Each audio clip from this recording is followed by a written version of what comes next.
এই নষ্ট মোবাইল ঠিক করার জন্য আপনি সার্ভিসিং দোকানে নিয়ে যান, দিয়ে আসেন।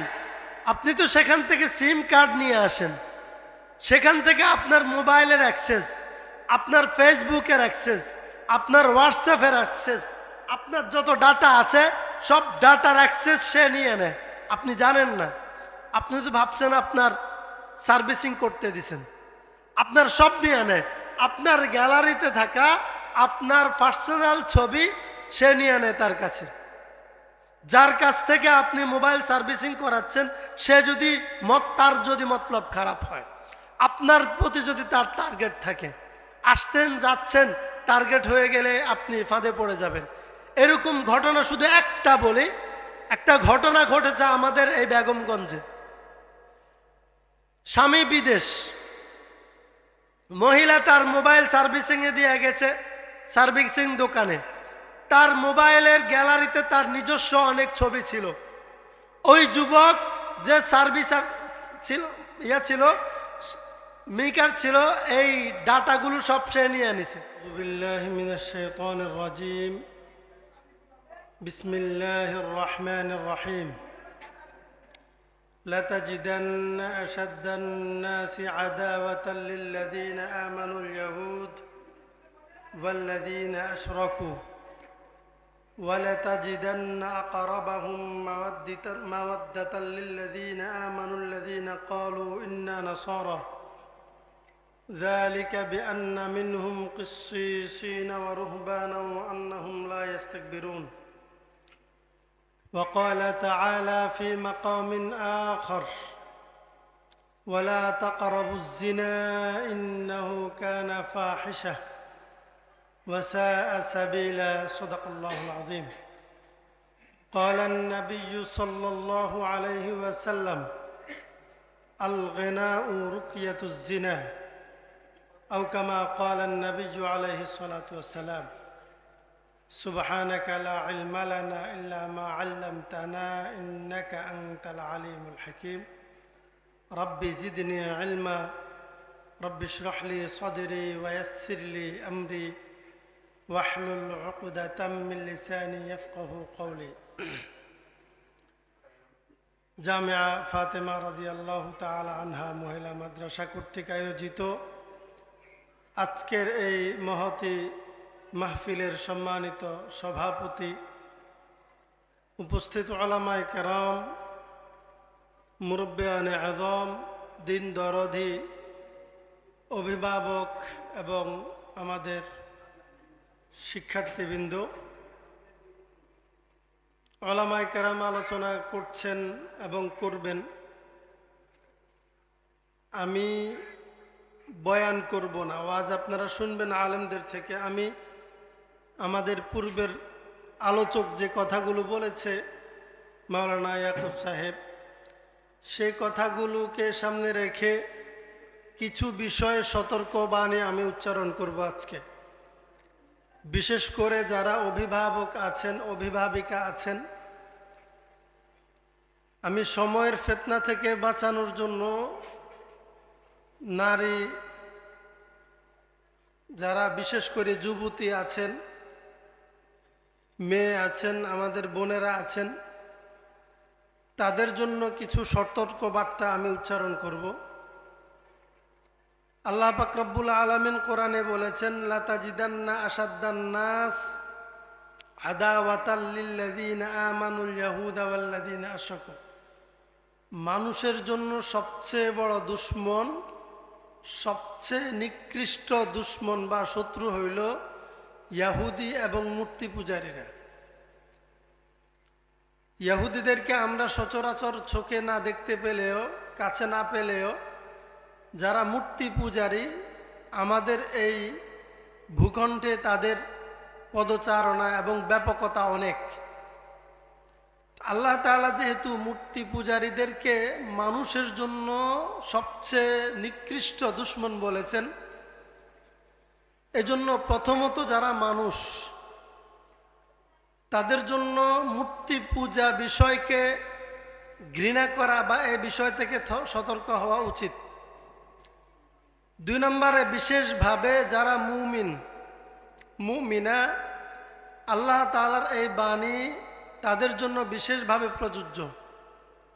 আল্লাহ তাআলা কোরআনের মধ্যে যা কিছু সতর্কবাণী দিয়েছেন, প্রথমত বিশেষভাবে যারা আল্লাহকে মানে তাদেরকে দিয়েছেন, আর আমভাবে সাধারণভাবে প্রত্যেকটা মানুষের জন্য এই সতর্কবার্তা।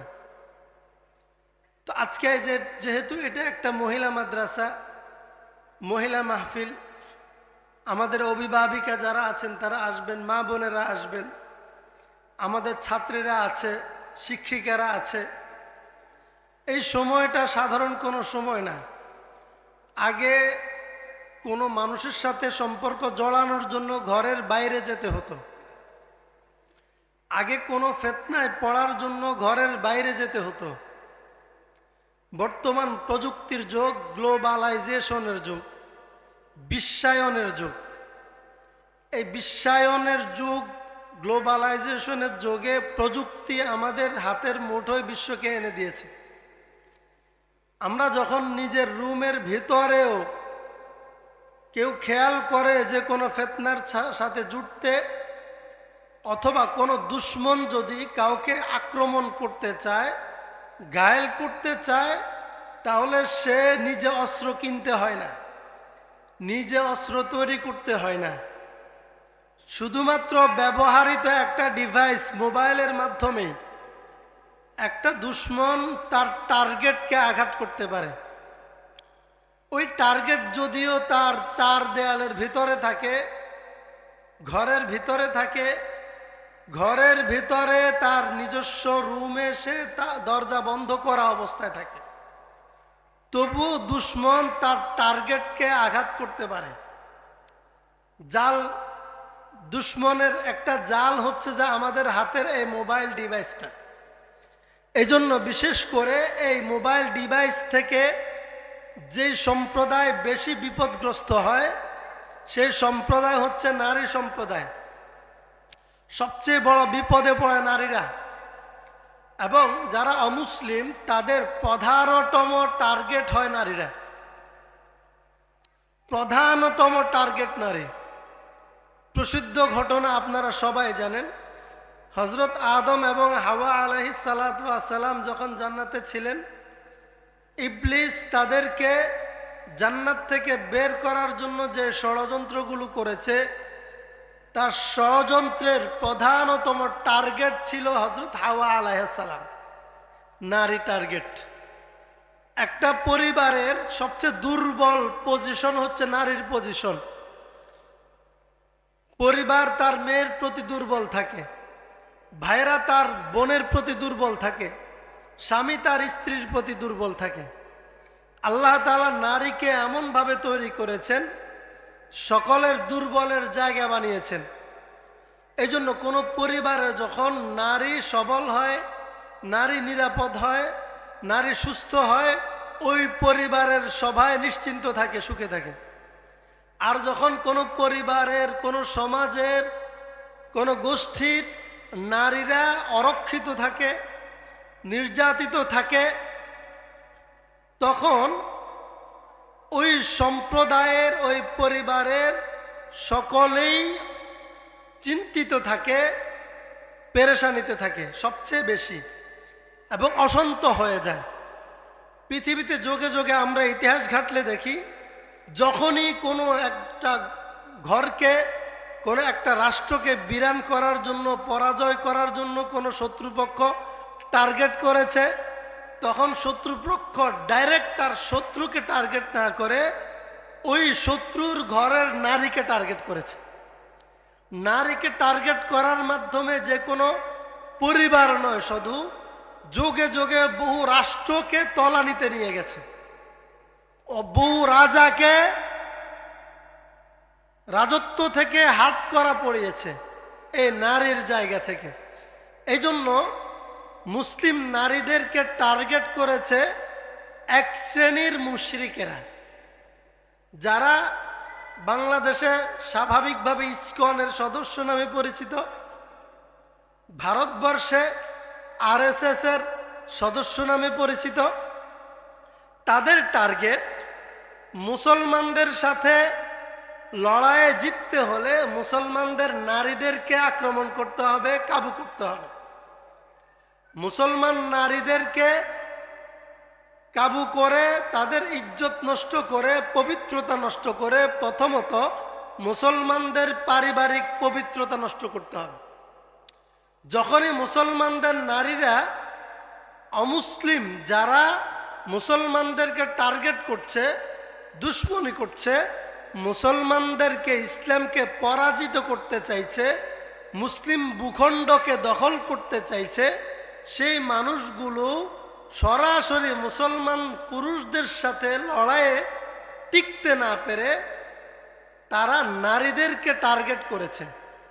তাদের নিকৃষ্ট টার্গেটের এবং তাদের লক্ষ্যবস্তু, তাদের মিশনের ফর্মুলা হচ্ছে মুসলিম নারীদেরকে যে কোনোভাবে তারা প্রথমত প্রেমের ফাঁদে ফেলবে। এই প্রেমের ফাঁদে পড়ার জন্য আমাদের মেয়েরা ঘরের বাইরে যেতে হবে না, এমনিতেই তো ঘরের বাইরে যায়। যারা স্কুলে পড়ে তারা সেখানে আক্রান্ত হচ্ছে, যারা কলেজ ইউনিভার্সিটিতে পড়ে তারাও সেখানে আক্রান্ত হচ্ছে। আমাদের যেই নারীরা ঘর থেকে একাকী বাজারে বের হয়, স্বর্ণকার দোকানে যায়, মার্কেটিংয়ে যায়, সেই নারীরা তো আক্রান্ত হচ্ছে। আমাদের যেই মেয়েরা বাহিরে তো যায় না, ঘরে বসে অ্যান্ড্রয়েড মোবাইল ব্যবহার করে, তারাও আক্রান্তের শিকার। কিভাবে হচ্ছে শুধু আমি পয়েন্টগুলো বলে দিব, আপনারা সতর্ক হবেন। এটা দুইভাবে, দুই জায়গা থেকে। শুধু যে অমুসলিমদের আক্রমণের শিকার আমাদের নারীরা সেটা নয়। আল্লাহ তাআলা কোরআনে সূরা বানী ইসরায়েলে বলেছেন, ওয়ালা তাকরাবুজ জিনা, জেনার কাছে যাবা না, অশ্লীলতার কাছেও যাবা না। কিন্তু আজকের দিনে প্রেম প্রণয় এটা অশ্লীলতার পর্যায়ে যেন পড়ে না। অন্য পুরুষের সাথে চ্যাটিং করা, মোবাইলে কথা বলা, ইউটিউবে সংযুক্ত হওয়া, ফেসবুকে সংযুক্ত হওয়া, এটা যেন কোনো গুনাহের কাতারেও পড়ে না। আমাদের ধারণা এরকম পর্যায়ে পৌঁছে গেছে। তো এই জিনিসগুলোকে তারা অস্ত্র করে নিয়েছে, হাতিয়ার হিসাবে নিয়েছে, তাদের ষড়যন্ত্রের ফাঁদ হিসাবে ব্যবহার করছে। 2 নাম্বার, সাধারণ যুব সমাজ। একটা যুবক চাইবে যে কোনোভাবে একটা মেয়েকে কাছে পেতে, যে কোনো যুবক চাইবে একজন নারীকে তার সঙ্গ পেতে, সঙ্গে নিতে, ব্যবহার করতে, খাহেশ মিটাতে, যে কোনো পুরুষ চাইবে। তবে যখন সুযোগ পাবে তখন হাতছাড়া করবে না ম্যাক্সিমাম। তো এই জায়গায় আমাদের নারীরা যারা প্রেম প্রণয়ে আবদ্ধ নয়, যারা একাকী বাহিরে যায় না, যারা স্কুল কলেজ ইউনিভার্সিটিতে কোনো অমুসলিমদের সাথে বন্ধুত্ব করে না, যারা কোনো পরপুরুষের সাথে আড্ডা দেয় না, বন্ধুদের সাথে একাকী ঘোরাফেরা করে না, পার্কে যায় না, রেস্টুরেন্টে খেতে বসে না, সেই নারীরা আক্রান্ত হয়। এবং আমাদের কনজারভেটিভ ফ্যামিলির, ভদ্র ফ্যামিলির নারীরা আক্রান্ত হয় আরও একটা সিস্টেমে। তাদের ওই সিস্টেমটা হচ্ছে, এরকম হাজারো নারী আছে যারা লজ্জার কারণে বলতে পারে না, ইজ্জত বিকাতে থাকে। সেই জালটা হলো, আমাদের প্রত্যেকের হাতে যে মোবাইলটা আছে, আমার ইচ্ছে হয় আমি আমার স্বামীর সাথে বিদেশে ভিডিও কনফারেন্সে কথা বলি এবং বিভিন্ন অঙ্গভঙ্গিমায় কথা বলি। আবার এটা চিত্রটা দেখার জন্য কখনো কখনো স্বামী নিজে তার বিবির ভিডিওটা মোবাইলে ধারণ করে, কখনো স্ত্রী নিজে তার স্বামীর সাথে কথা বলে, এটা ভিডিও অথবা স্ক্রিনশট নিয়ে থাকে দুষ্টামির ছলে। এবং নিজেরা ঘরোয়াভাবে নিজেদের মোবাইলে নিজেদের বিভিন্ন অঙ্গভঙ্গির ছবি, নিজেদের বিভিন্ন অ্যাক্টিভিটিস ভিডিও তারা নিজের মোবাইলে ধারণ করে। তারা মনে করে এটা আমার মোবাইল, আমার হাতে, আমার নিয়ন্ত্রণে, আমার মোবাইল আমার কাছে, আমার মন চাইছে আমি ভিডিও দেখব, এখানে লক মেরে দিলাম, ঘরে যেন বাচ্চারা এটা খুলতে না পারে, এই ফাইলে ঢুকতে না পারে। কিন্তু এই নারীরা, এই মেয়েরা কখনো একবার ভাবে না এই ডিভাইস এমন একটা মারণাস্ত্র, যে ডিভাইস যদি আপনার হাতে থাকে এই ডিভাইস যদি বন্ধ থাকে, আপনার সামনে থাকে, যারা হ্যাকার তারা যে কোনোভাবে প্রযুক্তি ব্যবহার করে আপনার বন্ধ মোবাইলের ভিতর থেকে আপনার ফাইল ম্যানেজারের যে কোনো ডাটা তারা নিয়ে নিতে পারে। এটা আপনি জানেন না, আপনার মাথার কাছে থাকবে। আপনি আপনার স্বামীর সাথে কথা বলছেন ভিডিও কলে, হয়তো গায়ে কাপড় নেই, মাথা ওড়না নেই, কিন্তু এই ভিডিও কলে আপনি ভাবছেন আপনাকে আপনার স্বামী দেখছে, কিন্তু আপনি বিশ্বাস করেন আপনাকে শুধু আপনার স্বামী দেখছে না, আপনার এই ভিডিও আপনার মোবাইলে ভিডিও ধারণ না হইলেও লাইভ ভিডিও হলেও এটা ভিডিও রেকর্ড হচ্ছে অন্য একটা ডিভাইসে, যেটা যে কোনো সময় পাবলিশড হয়ে যাবে। যে কোনো সময় আপনি যখন টার্গেটে পড়ে যাবেন, আপনার এই ভিডিও আপনার মেসেঞ্জারে চলে আসবে, আপনার ইমোতে চলে আসবে, হোয়াটসঅ্যাপে আসবে, আর নিচের দিকে লেখা থাকবে এই নাম্বারে যোগাযোগ করবে, অথবা আমি তোমাকে কল দিব, খবরদার কল কাটবে না, আমার সাথে সাক্ষাৎ করবে, খবরদার যদি তুমি গড়িমসি করো এই ভিডিও আমি পাবলিশ করে দেব। দ্বিতীয় অপশন, আপনাদের মোবাইলে আপনাদের ভিডিও আছে, আপনাদের মোবাইলে আপনাদের ছবি আছে, আপনি এই ভিডিও ছবি কাউকে দেখছেন না, কেউ আপনাকে টার্গেটও করেনি, আপনার মোবাইলে নিরাপদ আছে, যে কোনো সময় আপনার মোবাইলটা নষ্ট হয়ে যায়। এই নষ্ট হওয়া থেকে আপনি রক্ষা করতে পারবেন না আপনার মোবাইলকে। আপনার এই নষ্ট মোবাইল ঠিক করার জন্য আপনি সার্ভিসিং দোকানে নিয়ে যান, দিয়ে আসেন। আপনি তো সেখান থেকে সিম কার্ড নিয়ে আসেন, সেখান থেকে আপনার মোবাইলের অ্যাক্সেস, আপনার ফেসবুকের অ্যাক্সেস, আপনার হোয়াটসঅ্যাপের অ্যাক্সেস, আপনার যত ডাটা আছে সব ডাটার অ্যাক্সেস সে নিয়ে নেয়, আপনি জানেন না। আপনি তো ভাবছেন আপনার সার্ভিসিং করতে দিছেন, আপনার সব নিয়ে নেয়। আপনার গ্যালারিতে থাকা আপনার পার্সোনাল ছবি সে নিয়ে নেয় তার কাছে। যার কাছ থেকে আপনি মোবাইল সার্ভিসিং করাচ্ছেন সে যদি তার যদি মতলব খারাপ হয়, আপনার প্রতি যদি তার টার্গেট থাকে, আসতেন যাচ্ছেন, টার্গেট হয়ে গেলে আপনি ফাঁদে পড়ে যাবেন। এরকম ঘটনা শুধু একটা বলি, একটা ঘটনা ঘটেছে আমাদের এই বেগমগঞ্জে। স্বামী বিদেশ, মহিলা তার মোবাইল সার্ভিসিংয়ে দিয়ে গেছে সার্ভিসিং দোকানে, তার মোবাইলের গ্যালারিতে তার নিজস্ব অনেক ছবি ছিল। ওই যুবক যে সার্ভিসার ছিল, ছিল মেকার ছিল, এই ডাটাগুলো সব সে নিয়ে নিছে। নেয়ার পরে ওই নারীকে ফোন দিয়েছে, ডাটা তার অ্যাক্সেস তার কাছে, আপনি নাম্বার দিতে হবে না, আপনার নাম্বার সে এমনিতে নিয়ে নেবে। তাকে ফোন দিয়ে বলেছে আপনি আসবেন, দেখা করবেন, কথা বলবেন।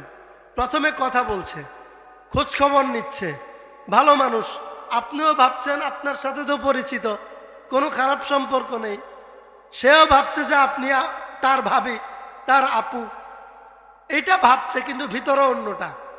এইভাবে করতে করতে এক সময় এই মহিলাকে তার পার্সোনাল গ্যালারি থেকে নেয়া ছবিগুলোকে এডিট করে, আশ্চর্য হয়ে যাবেন, ওই মহিলার মোবাইলে খারাপ ছবি ছিল না, তার ভালো ছবিকে এডিট করে নেগেট তৈরি করে ওই মহিলাকে পাঠানো হয়েছে যে এই ছবিগুলো আমার কাছে আছে, তুমি যদি আমাকে সময় না দাও আমি তোমার এই ছবিগুলো পাবলিশ করে দেব।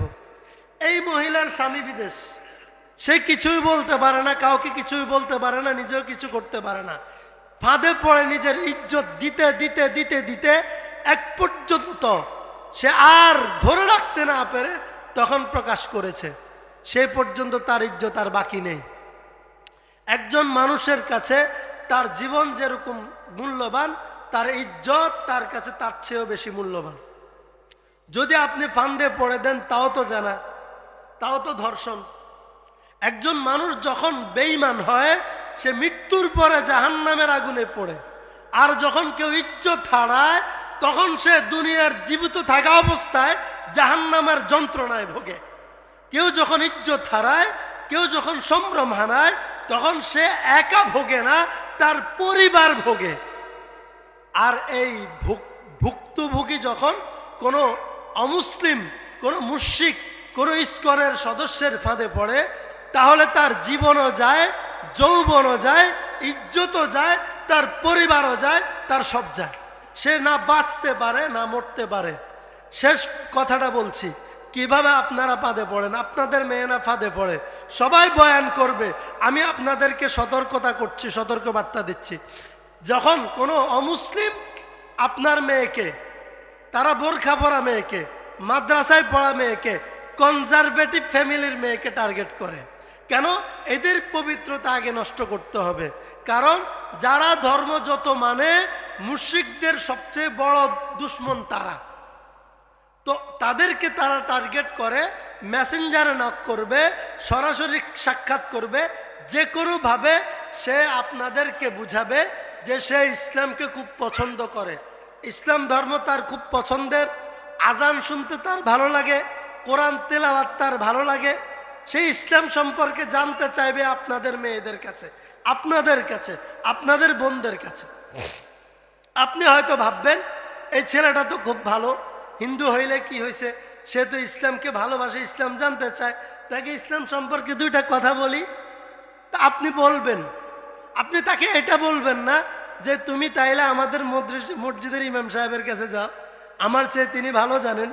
কারণ আপনিও তো একজন নারী, যুবতী, ভিতরে খাহেশ আছে, পরপুরুষের সাথে কথা বলতে একটু ভালো লাগে, মিষ্টি মিষ্টি কথা, আপনি তার সাথে কথা বলবেন, একটু কথা বলবেন। আপনি ভাবছেন আমি তো তার সাথে কথা বলছি, অন্য সমস্যা তো না, কিন্তু সে আপনার সাথে সম্পর্ক হবে, বিভিন্নভাবে গিফট পাঠাবে, গিফটের মধ্যে বিভিন্ন প্রক্রিয়ায় কালো জাদুর আক্রমণ থাকবে, কালো জাদুর ছোঁয়া থাকবে, জাল থাকবে।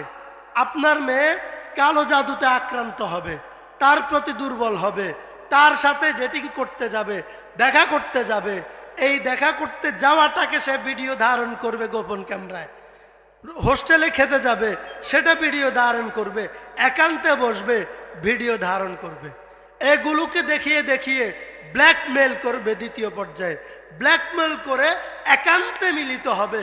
একান্তে মিলিত হওয়া তখন পর্যন্ত আপনি ভাববেন, আমাদের মেয়েরা ভাববে সে তো আমার বন্ধু, আমার শত্রু না, সে তো খারাপ কেউ না, সে তো অন্য সবাই খারাপ, কিন্তু যে আমার বন্ধু যে ছেলেটা সে খারাপ না। সবচেয়ে বড় পয়েন্ট, খতরনাক পয়েন্ট এটা। কিছুদিন আগে আমাকে ফোন করেছে, মদন মোহন স্কুলের সামনে পোলের উপর একটা হিন্দু ছেলে, দুইটা বোরখা পরা মুসলিম মেয়ে, সন্ধ্যার সময় ছেলের সাথে কোথাও চলে যাচ্ছে। কোথায় গেছে?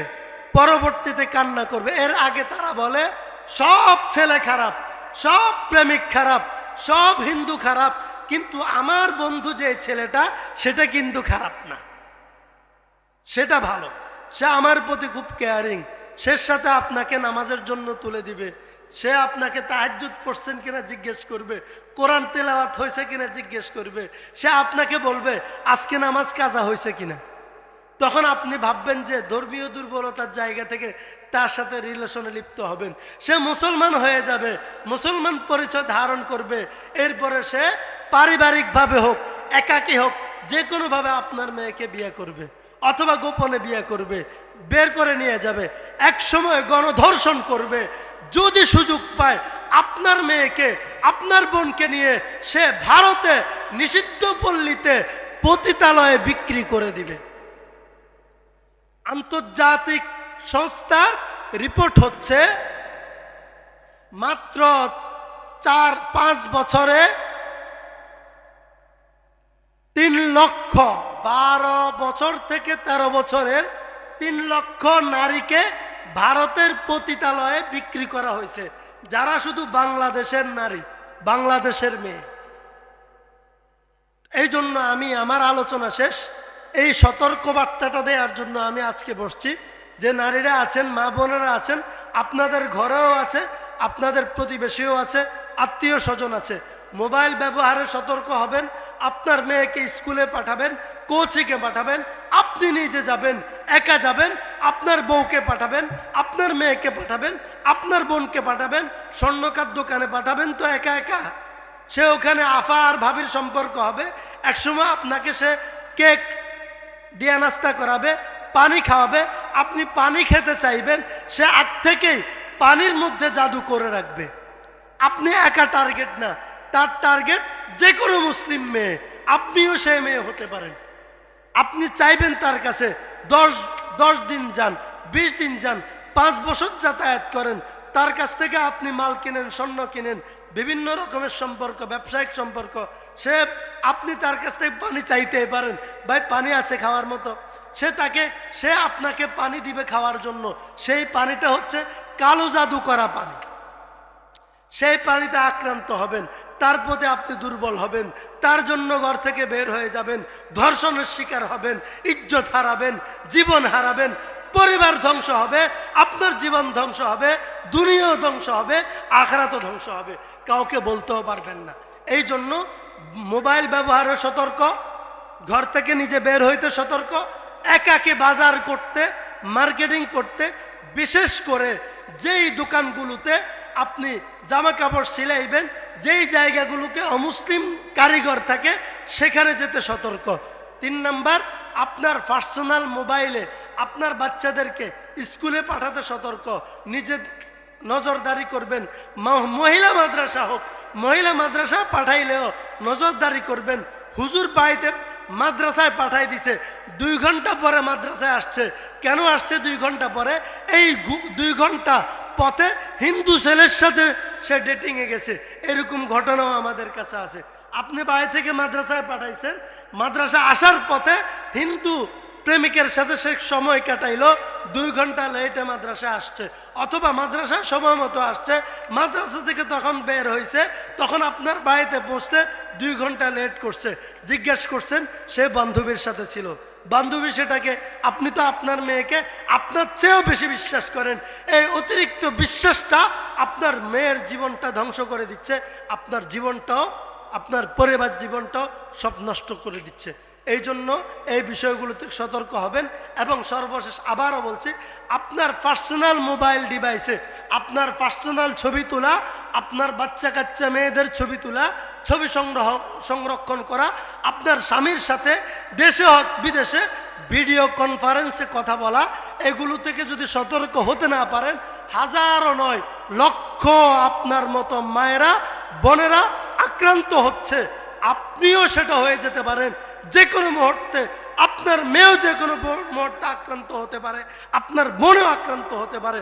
সুতরাং অন্য যতক্ষণ আক্রান্ত হচ্ছে ততক্ষণ এটাকে গুরুত্ব না দেয়া নিজেকে নিজে বিপদের মধ্যে ঠেলে দেওয়ার জন্য যথেষ্ট। এই জন্য ফান্দে পড়িয়া বগা কান্দে, এরকম যেন না হয়। আপনি নিজে ফান্দে পড়ে কান্না করার আগে যারা ফাঁদে পড়ছে তাদের বার্তাকে আপনি বিশ্বাস করেন, তাদের ষড়যন্ত্রে আক্রান্ত হওয়াকে বিশ্বাস করেন, তাদের ইজ্জত নষ্ট হওয়াকে বিশ্বাস করেন, পরিবার ধ্বংস হওয়াকে বিশ্বাস করেন, আপনার পরিবারকে রক্ষা করতে পারবেন। অবহেলা করার সময় নাই। আল্লাহ আমাদের মা বোনদেরকে রক্ষা করুন, আমাদের ইজ্জত আব্রু রক্ষা করুন, মুসলিম পরিবারকে আল্লাহ রক্ষা করুন, আমিন। ওয়া আখির দাওয়ানা আলহামদুলিল্লাহি রাব্বিল আলামিন। আসসালামু আলাইকুম ওয়া রাহমাতুল্লাহ।